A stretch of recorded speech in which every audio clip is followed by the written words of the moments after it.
여러분 반갑습니다. 반도체 오빠 천만쌤입니다. 이렇게 또 늦은 시간이 다가왔네요. 또 삼성과 관련된 이야기들을 한번 또 들려드리도록 하겠습니다. 요즘 다양한 이야기들이 좀 있고 주가가 좀 많이 빠지다 보니까 다들 또 위축되고 좀 답답해하는 분들이 좀 있는 것 같습니다. 그래도 우리가 이런 상황에 쫄 필요 없어요. 쫄지 마세요. 계속 쫄고 또 답답해하는 분들이 있는데 뭐 한두 번 겪어봤으니까. 그래도 지금은 주가가 어느 정도 상승하고 조정받는 거라서 그렇게 나쁜 건 아닙니다. 주가가 막 계속 많이 빠지고 하는 그런 상황은 아니기 때문에 너무 두려워할 필요는 없는 것 같아요.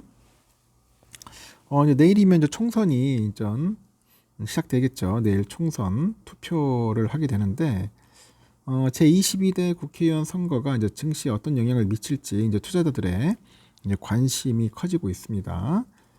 과거의 사례를 보니까 선거 전에 정책 기대감으로 약간 증시가 뭐 오르다가 선거 이후에는 약간 떨어지는 경향이 좀 있었대요.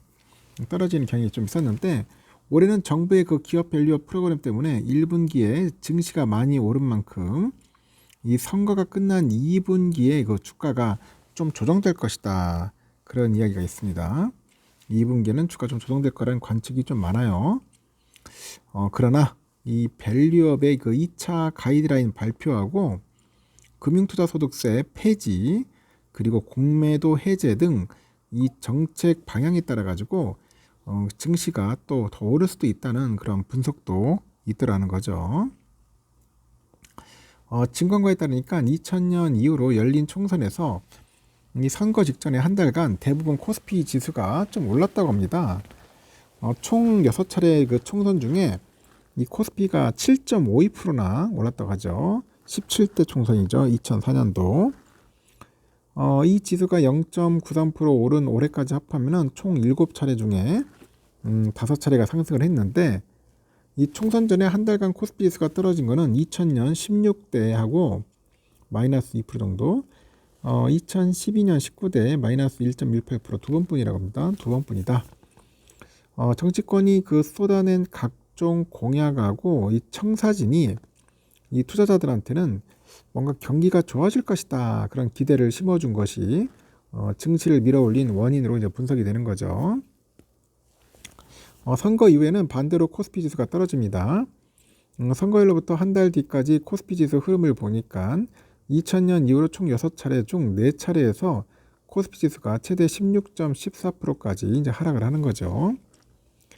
2008년에 18대하고 2020년 21대 때는 코스피 지수가 올랐는데요. 2008년은 글로벌 금융위기랑 2020년은 코로나19 사태로 인해서 증시가 이제 급락한 뒤에 그 반등했던 시기라고 하죠. 그래서 증권사 관계자도 선거 후에 증시가 오른 때는 예외적인 사례로 대부분의 하락하는 경우가 좀 많았고요.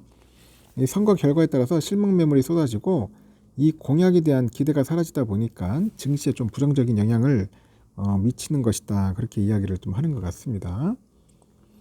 전문가들은 각 정당이 그 내놓은 선거 공약 중에 실현 가능성이 높은 그런 정책의 수혜주를 찾는다면은 수익을 좀 올릴 수 있다고 조언을 해요. 그 여당인 국민의힘하고 제1야당인 더불어민주당이 공통적으로 내세운 그 산업 육성 공약이 대표적입니다.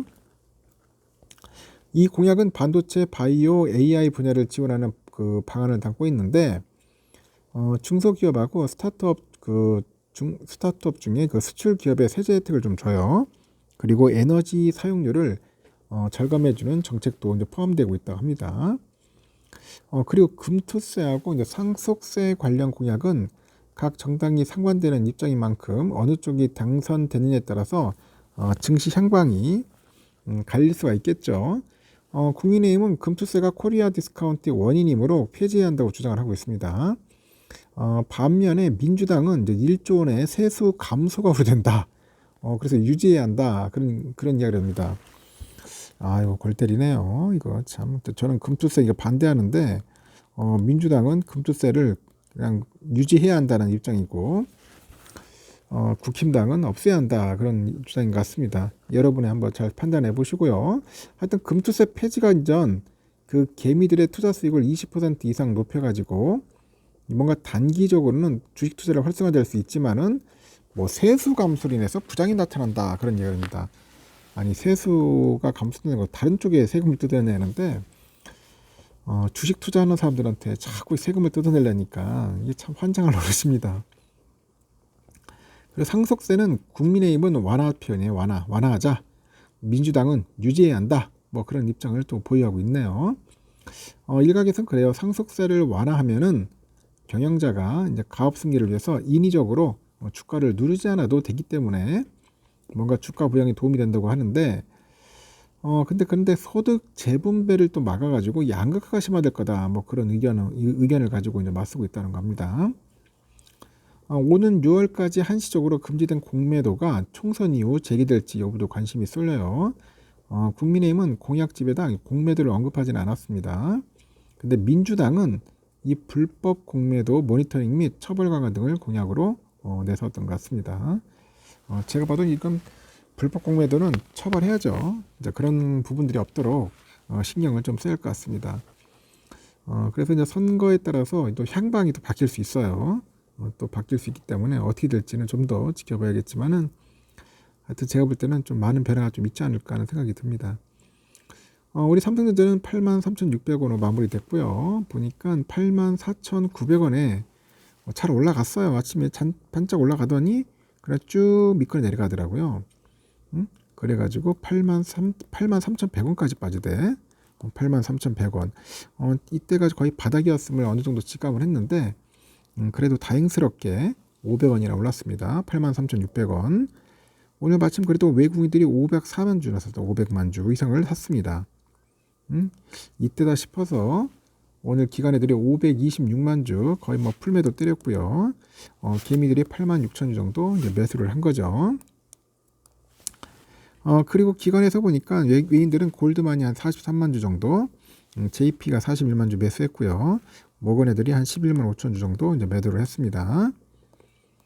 우선주도 아주 흥미롭네요. 우선주 보니까 68,300원에 마무리됐는데 고가는 69,000원이었죠. 69,000원까지 뭐 조금 빠지더니 쭉 흘러내려 버리더라고요. 그냥 흘러내려서 결국 68,100원까지 갔다가 마찬가지로 한 200원 정도 200원 정도 상승해가지고 68,300원으로 마무리됐습니다.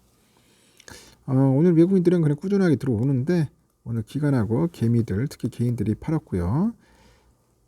그리고 외인들이 모건 애들이 좀 많이 탔죠. 모건 애들이 한 16만 주 샀고요. CL이 13만, UBS 10만 주 정도 매수를 했고요.